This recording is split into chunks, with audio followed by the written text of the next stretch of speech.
আজ আমরা লোটে মাছ দিয়ে লোটে মাছের ঝাল করব। প্রথমেই মাছগুলোকে টুকরো টুকরো করে কেটে নিচ্ছি।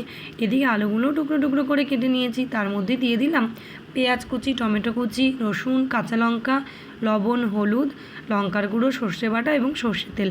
এদিকে কড়াইটাও গরম হতে গ্যাসে বসিয়ে দিয়েছি। কড়াই কিন্তু তেল দিইনি। এদিকে ভালো করে সব কিছু একসঙ্গে মাখিয়ে নিয়ে গরম কড়াইয়ের মধ্যে সব কিছুকে দিয়ে অল্প পরিমাণে জল দিয়ে ঢাকা দিয়ে রাখতে হবে 10 মিনিট মতো, যতক্ষণ না আলুটা সেদ্ধ হয়। চলো ততক্ষণে আমরা লোটে মাছগুলো একটু লবণ দিয়ে, হলুদ দিয়ে এবং সর্ষের তেল দিয়ে 5 মিনিট মতন ম্যারিনেট করে রাখি।